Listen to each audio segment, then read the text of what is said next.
Hello friends, स्वागत है आप सभी का हमारे YouTube channel AR math classes में। आज के इस वीडियो में हम प्रश्नावली 6B के सवाल को देखेंगे। तो प्रश्नावली 6B के जितने भी सवाल हैं वो या तो थेल्स के प्रमेय या उप प्रमेय पर आधारित हैं, या जो 8वां एग्जाम्पल हमने आपको बताया था कि किसी त्रिभुज में या त्रिभुज में किसी कोण का समद्विभाजक सामने वाली भुजा को शेष दो भुजाओं के अनुपात में विभाजित करता है। और थेल्स का प्रमेय क्या है? हमने आपको बताया कि त्रिभुज में किसी भुजा के समांतर खींची गई रेखा त्रिभुज के शेष दो भुजाओं को समान अनुपात में विभाजित करती है। अगर ये दोनों प्रमेय जो हमने पिछले वीडियो में आपको बताया है, अगर आपको ध्यान है तो प्रश्नावली 6B के लगभग सारे सवाल आप आसानी से कर लेंगे। तो देखिए, यहाँ चौथा सवाल है कि ये एक आकृति बनाई हुई है ABCD। इस आकृति में यलयन यानी ये भुजा यलयन इस भुजा CD के समांतर है।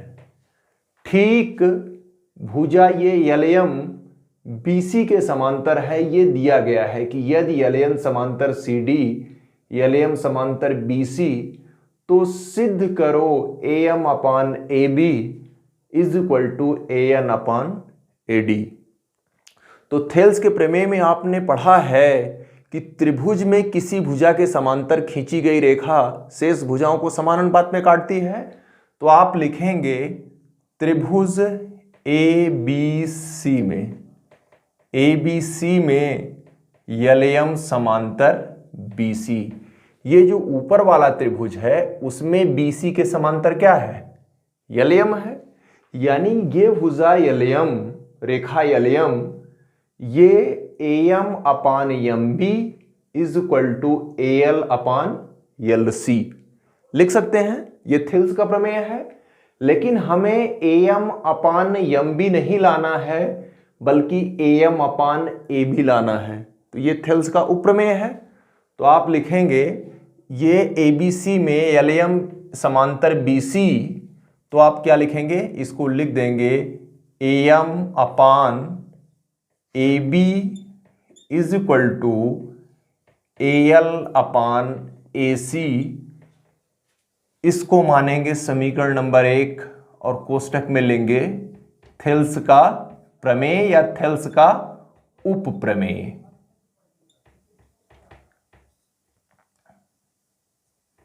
ये लिख देंगे। जैसे आपने ऊपर वाला लिखा है, ठीक नीचे भी देखिए त्रिभुज ACD में यलयन समांतर CD। तो ठीक ऐसे लिखेंगे त्रिभुज ACD में यलयन समांतर CD। तो सेम यहां भी क्या लिखेंगे? AN upon AD। देखिए, जब AN अपान AD करेंगे तो ये रेखा इस भुजा को N पर काटती है और AC को L पर। तो क्या हो जाएगा? AL अपान AC समीकरण नंबर 2। ये भी वही लिखेंगे, थेल्स का उपप्रमेय। अब देखिए, समीकरण 1 और 2 की तुलना करने पर दोनों समीकरणों के दाहिने पक्ष AL upon AC, AL upon AC। तो समीकरण 1 और 2 की तुलना करने पर, या 1 और 2 से लिख दीजिए या पूरा लिख दीजिए कि समीकरण 1 और 2 की तुलना करने पर दोनों समीकरणों के दाहिने पक्ष बराबर हैं, अतः बाएं पक्ष भी बराबर होंगे। और बायां पक्ष क्या है? AM upon AB is equal to AN upon AD। यही आपको सिद्ध करना था। तो देखिए कितना आसान सवाल है। लेकिन यह आसान सवाल आपके लिए तब है जब आप थेल्स की प्रमेय और उप प्रमेय को अच्छे से आपने पढ़ा हो। अगर प्रमेय आपकी क्लियर नहीं है तो फिर इसके सारे सवाल आपके लिए मुश्किल होंगे। इसी प्रकार आप 5वें सवाल को अगर आप देखते हैं तो 5वें सवाल में दिया है कि त्रिभुज ABC में रेखा AD कोण A का समद्विभाजक है, जिसमें AB बराबर 2 सेंटीमीटर, AC बराबर 3.8 सेंटीमीटर, BD बराबर 1.5 सेंटीमीटर। तो आपसे क्या पूछा है? CD x दिया है, इसी x का मान आपको ज्ञात करना है। तो 8वें एग्जाम्पल की जो प्रमेय थी कि त्रिभुज में किसी कोण का समद्विभाजक सामने वाली भुजा को शेष भुजाओं के अनुपात में विभाजित करता है, तो उस प्रमेय को अगर आप लिखेंगे तो ये क्या हो जाएगा? AB अपान AC। देखिए, जो अनुपात AB और AC में होगा वही अनुपात BD अपान CD में होगा। अब इनमें जिनका मान मालूम है वो रख दीजिए। तो AB का मान 2, BD AC का मान 3.8 बराबर BD कितना है? 1.5 और ये CD मतलब x। तेरे गुणा करिए, ये हो जाएगा 2 गुणे x बराबर 3.8 गुणे 1.5 या x बराबर 3.8 गुणे 1.5 बटे 2। सरल कर लीजिए, 2 एकम 2, ये 1.9 आएगा, 15 नवैया कितना होगा? 135, बचा कितना? 13, 15 एकम 15 13 28, एक अंक का दशमलव इधर और एक अंक का इधर, टोटल कितना हो गया? 2.8 सेंटीमीटर। यही क्या है? आंसर है। तो एक भी सवाल ऐसा आपको मिलेगा नहीं जो आपके लिए टफ हो, बशर्ते प्रमेय आपको अच्छे से कवर करना होगा। अगर अच्छे से याद है तो आप आसानी से सवाल को हल कर लेंगे। हम अगला सवाल देखते हैं। तो ये छठा सवाल है। एक बड़ा सा त्रिभुज ABC दिया हुआ है, इसमें DE समांतर है AC के और DF समांतर है AE के। यानी DE और AC समांतर है, यहां से ये देख रहे हैं, ये इसके समांतर है और ये इसके समांतर है। इतना अगर ज्ञात है तो आपको सिद्ध करना है BF upon FE is equal to BE upon EC। यानी अगर ये इसके समांतर है तो आप एक बार पूरा त्रिभुज बना लीजिए, और त्रिभुज में अगर किसी भुजा के समांतर कोई रेखा खींची गई है तो आप ये कन्फर्म जान लीजिए कि उसमें आपको थेल्स का प्रमेय लगाना है।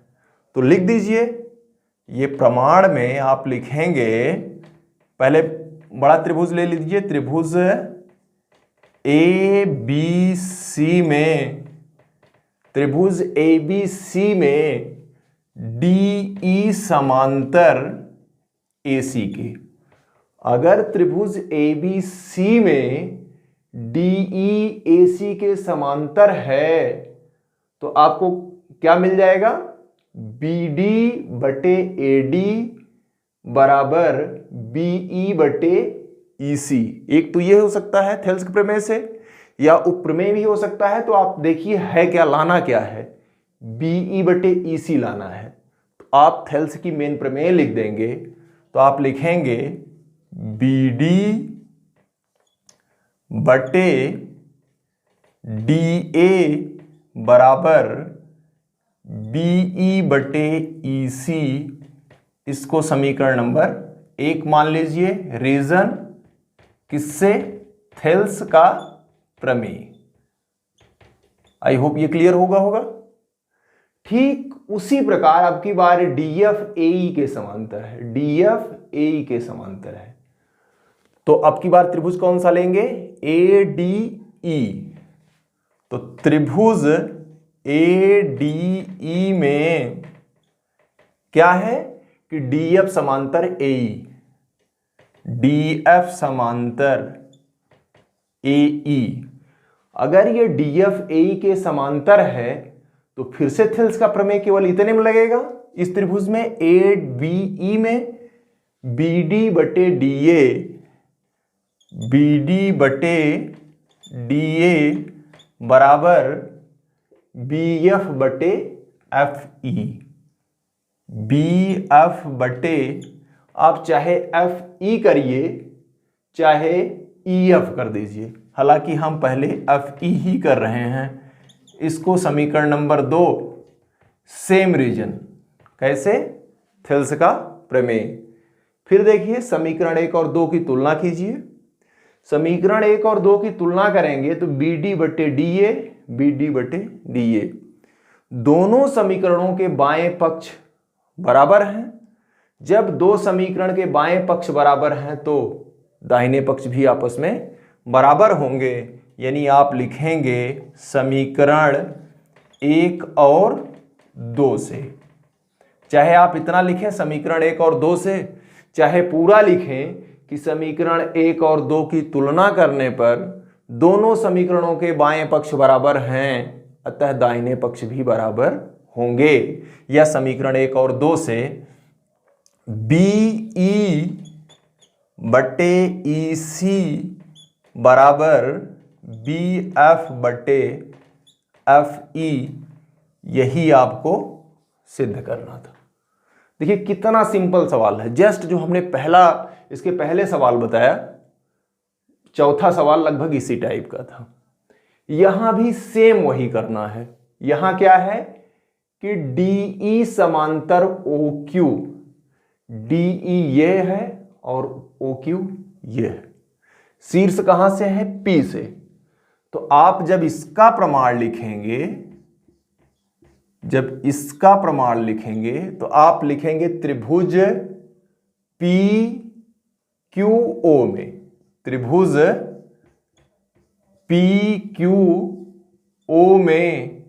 PQO में क्या दिया हुआ है? OQ समांतर DE, OQ समांतर DE। तो जब OQ समांतर DE है तो आप जानते हैं किसी त्रिभुज में भुजा के समांतर खींची गई रेखा शेष भुजाओं को समान अनुपात में काटती है, तो ये क्या हो जाएगा? PD upon DO is equal to PE upon EQ, समीकरण नंबर 1। रीजन क्या? थेल्स का प्रमेय। रीजन आपका वही थेल्स का प्रमेय, थेल्स का प्रमेय। फिर अब की बार क्या है? DF समांतर QR, DF समांतर QR। तो कौन सा त्रिभुज लेंगे? त्रिभुज POR में DF समांतर OR। तो यहां क्या हो जाएगा? फिर से PD upon DO is equal to PF upon FR, समीकरण नंबर 2, रीजन वही थेल्स का प्रमेय। फिर आप लिखेंगे समीकरण 1 और 2 से। फिर तुलना करिए, समीकरण 1 और 2 की तुलना करिए। दोनों समीकरणों के बाएं पक्ष क्या हैं? बराबर हैं, तो दाहिने पक्ष भी बराबर होंगे। तो ये आ गया PE upon EQ is equal to PF upon FR। अभी तक तो सिर्फ इतने से ही छुट्टी मिल जा रही थी, आपको यही सिद्ध करना था। लेकिन अब की बार कह रहा है सिद्ध कीजिए EF समांतर QR। तो अब आप पूरा बड़ा वाला त्रिभुज ले लीजिए। पूरे बड़े वाले त्रिभुज में आपको पता है कि अगर इस भुजा के समांतर कोई रेखा खींचेंगे तो वो भुजाओं को समानानुपात में काटेगी। और यहां वही है, देखिए PE बटे EQ बराबर PF बटे FR, यानी त्रिभुज PQR में रेखा EF भुजाओं को समान अनुपात में काटती है, अतः रेखा EF भुजा QR के समांतर है। आई होप क्लियर होगा। तो आप लिख लेंगे त्रिभुज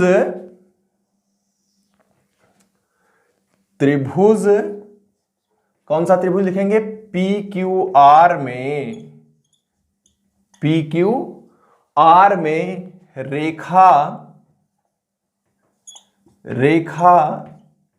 EF दो भुजाओं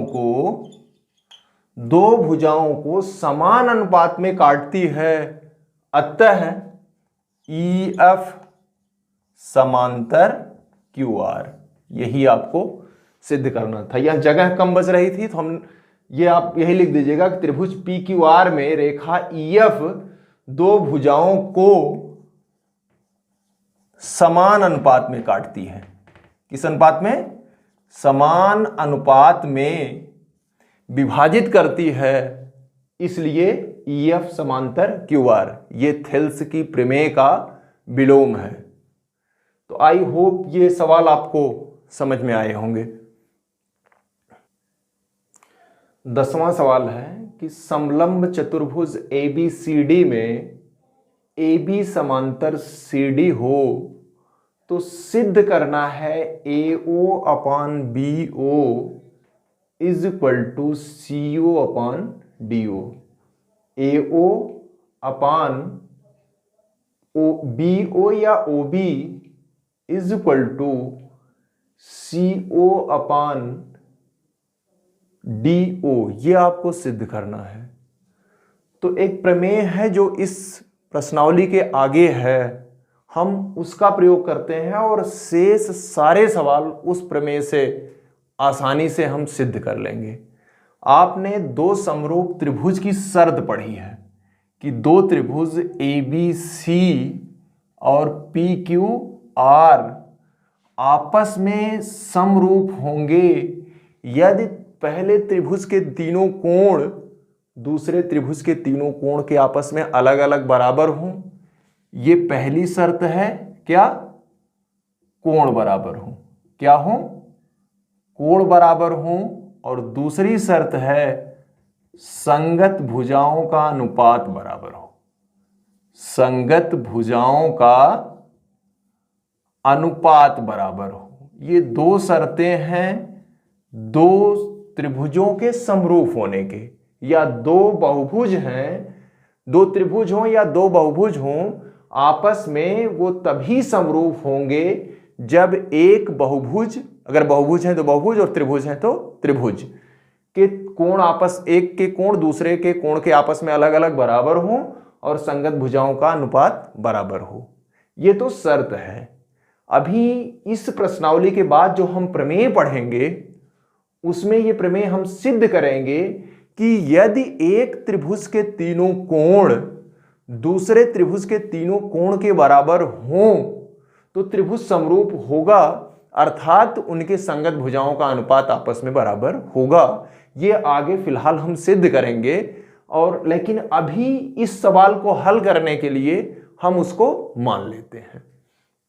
तो यहां से देखिए, चूंकि AB और CD आपस में क्या हैं? समांतर हैं। यहां प्रमाण में देखिए, आप देखिए कि AC और BD दो रेखाएं हैं जो इस चतुर्भुज के क्या हैं? विकर्ण हैं और एक दूसरे को बिंदु O पर काटते हैं। आपने पहले ही पढ़ा होगा कक्षा 9 में या उससे पहले कि दो रेखाएं अगर आपस में किसी बिंदु पर काटती हैं तो इनके जो सम्मुख कोण होते हैं वो क्या होते हैं? बराबर होते हैं। ये कोण इसके बराबर और ये कोण इसके बराबर। आई होप आपका क्लियर हुआ होगा। तो यहां देखिए, ये दो रेखाएं काट रही हैं तो ये कोण और ये कोण आपस में बराबर होगा। अब देखिए ये दो रेखाएं हैं AB और CD, दो रेखाएं हैं, इनको एक तिर्यक रेखा काट रही है, तो इसका यह कोण और यह कोण कैसा कोण होगा? एकांतर कोण होगा। जब दो रेखाएं दो समांतर रेखाओं को एक तिर्यक रेखा काटती है तो इनके एकांतर कोण आपस में क्या होते हैं? बराबर होते हैं। ठीक इसी प्रकार ये वाला कोण इस कोण के, ये वाला कोण इस कोण के बराबर होगा। तो आप देख रहे हैं कि ऊपर वाले त्रिभुज के तीनों कोण नीचे वाले त्रिभुज के तीनों कोण के आपस में अलग अलग बराबर हैं। अगर ऊपर वाले त्रिभुज के तीनों कोण नीचे वाले त्रिभुज के तीनों कोणों के आपस में अलग अलग बराबर हैं, तो हमने आपको बताया, कभी आगे हम पढ़ेंगे, तो इनके संगत भुजाओं का अनुपात भी क्या होगा? बराबर होगा।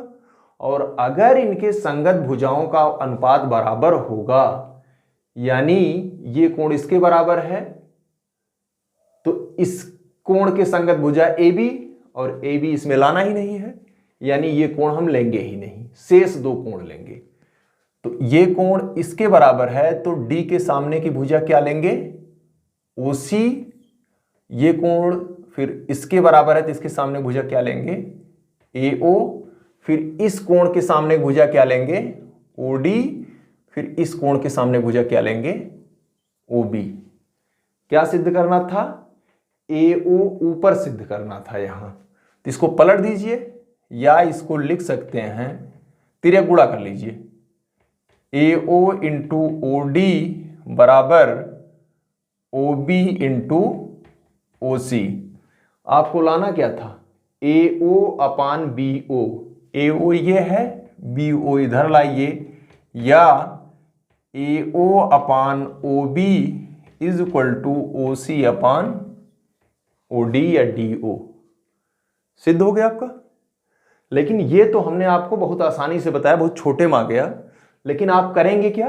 आप लिखेंगे कि त्रिभुज AOB और त्रिभुज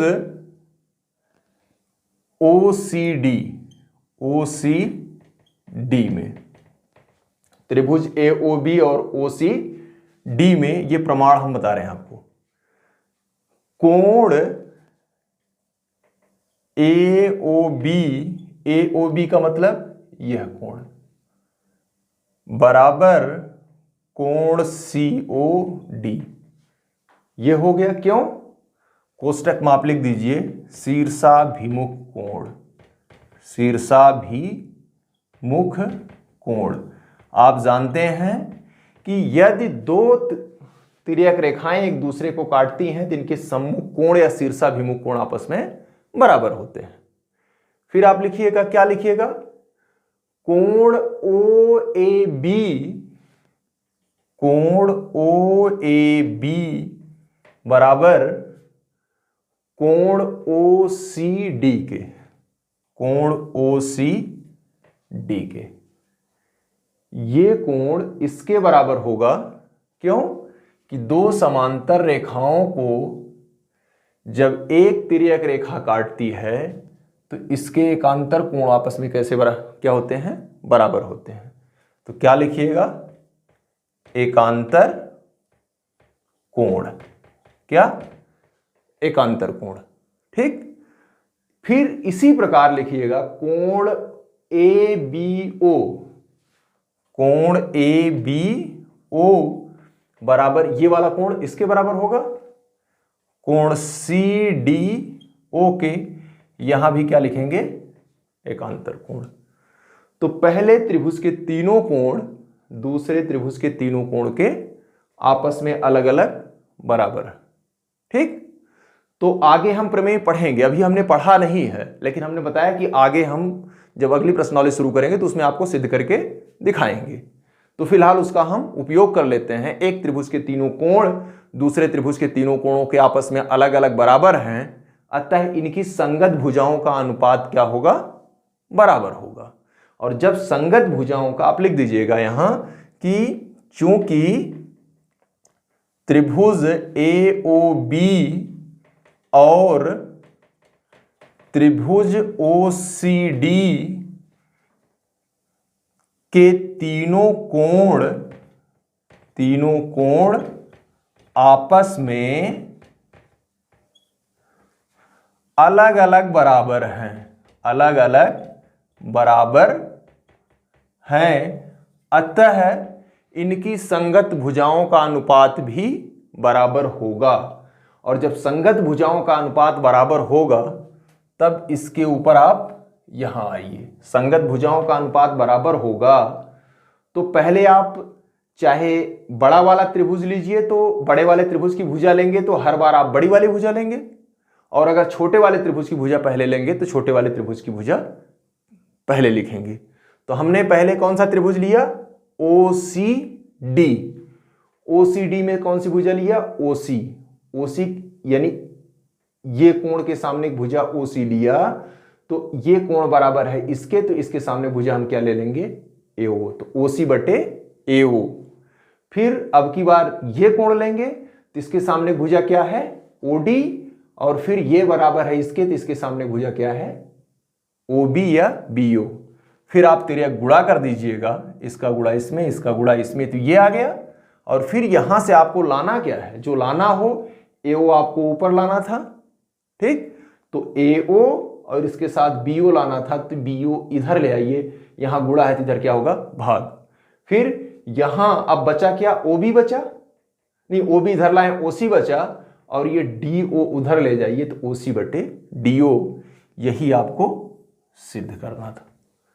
इसके पहले 9वां सवाल भी बहुत आसान है। उसमें क्या कहा था? 9वें सवाल में आप देख लीजिए, हम आपको थोड़ा सा बता देते हैं कि 9वें सवाल में कहा था कि किसी त्रिभुज में या त्रिभुज में किसी भुजा के मध्य बिंदु से एक भुजा के समांतर खींची गई रेखा तीसरी भुजा को बराबर भागों में बांटती है। तो देखिए कितना अच्छा सवाल है ये। त्रिभुज में एक भुजा के मध्य बिंदु से दूसरी भुजा के समांतर खींची गई रेखा तीसरी भुजा को बराबर अनुपात में या समान अनुपात में काटती है या दो बराबर भागों में काटती है। तो आप क्या करेंगे? त्रिभुज बना लेंगे, त्रिभुज ABC, इसमें ये बिंदु D है, तो बिंदु D AB का क्या है? मध्य बिंदु है। तो बिंदु D से BC के समांतर रेखा खींची गई जो AC को कहां काटती है? E पर काटती है। आपको सिद्ध करना है कि E AC का भी क्या है? मध्य बिंदु है। ये सवाल आपको समझ में आया होगा क्या सिद्ध करना था? एकदम आसान सवाल है, क्योंकि ये और ये आपस में क्या है? समांतर है।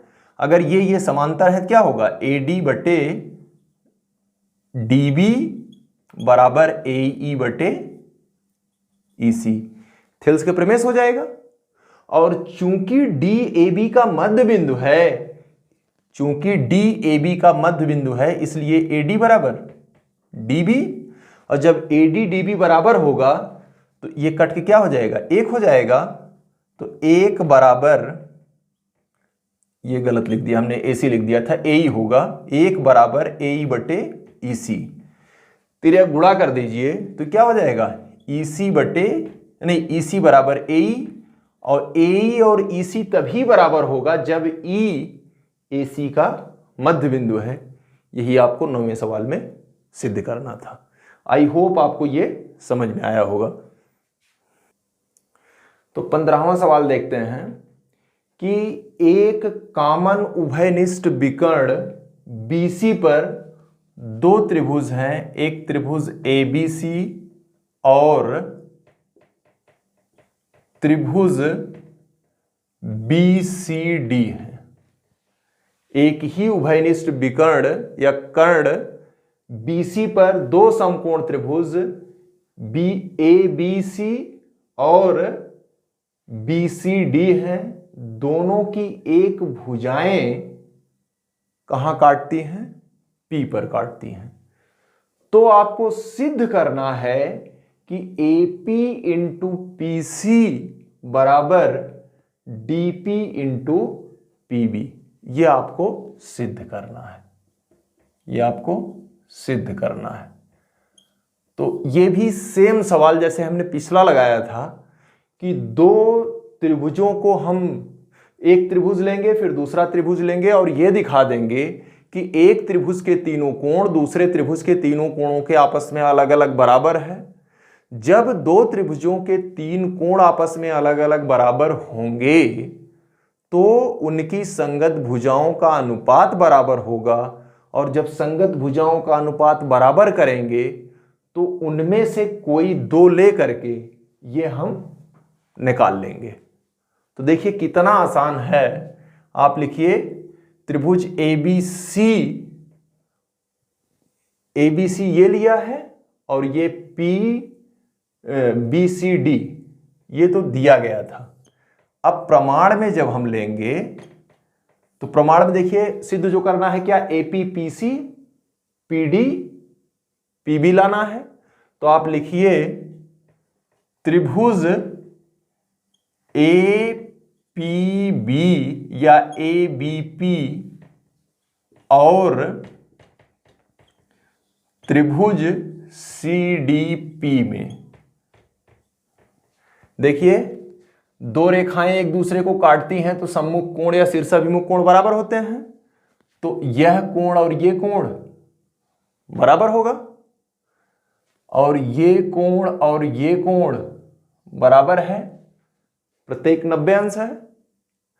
अगर एक त्रिभुज के दो कोण दूसरे त्रिभुज के दो कोण के आपस में अलग बराबर हुए तो तीसरा कोण तो अपने आप बराबर हो जाएगा। अरे भाई ये 90 है, अगर ये थीटा मान लें तो ये कितना होगा, त्रिभुज के तीनों कोणों का योगफल कितना होता है, 180 अंश होता है। तो 90 प्लस थीटा, 180 में से 90 प्लस थीटा अगर घटाएंगे तो क्या आ जाएगा, 180 ऋण 90 ऋण थीटा बराबर 90 ऋण थीटा। ये आपका आ जाएगा, यानी ये कोण भी 90 ऋण थीटा होगा और यहां ये थीटा है तो ये भी थीटा होगा शीर्षाभिमुख। तो ये 90 ये थीटा तो फिर वही ये कोण क्या होगा, 90 ऋण थीटा। तो देखिए है आसान। अब फिर लिखेंगे कोण BAP बराबर कोण CDP, यहां लिख देंगे प्रत्येक समकोण। क्या लिख देंगे, प्रत्येक समकोण। ये हो गया BAP बराबर कोण CDP, प्रत्येक क्या है, 90 अंश के हैं। तो ये और ये बराबर हो गए।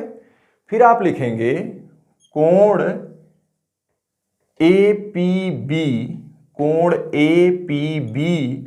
बराबर कोण CPD, कोष्टक में क्या लिख देंगे, शीर्षाभिमुख कोण, शीर्षाभिमुख कोण।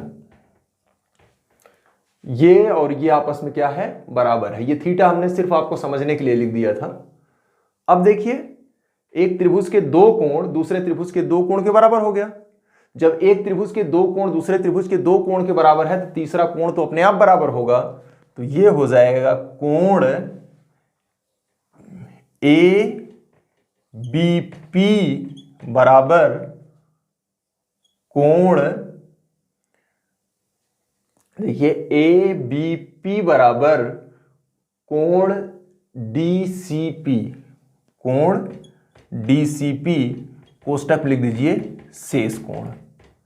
कौन सा लिख दीजिए, शेष कोण। शेष कोण क्यों, हमने आपको तरीका बताया कि अगर ये 90 है, ये थीटा है तो ये 90 माइनस थीटा होगा, ये थीटा है तो ये भी थीटा है तो ये भी क्या होगा, 90 माइनस थीटा। यानी एक त्रिभुज के दो कोण दूसरे त्रिभुज के दो कोणों के अलग अलग बराबर हो तो तीसरा कोण अपने आप बराबर होगा। तो हम देख रहे हैं कि दोनों त्रिभुजों के तीनों कोण, एक त्रिभुज के तीनों कोण दूसरे त्रिभुज के तीनों कोणों के आपस में अलग अलग बराबर है। और जब ऐसी स्थिति है तो संगत भुजाओं का अनुपात क्या होगा, बराबर होगा। तो अतः त्रिभुज के संगत भुजाओं का अनुपात भी आपस में क्या होगा, बराबर होगा। तब आप लिखेंगे अतः संगत भुजाओं का अनुपात, संगत भुजाओं का अनुपात बराबर होगा।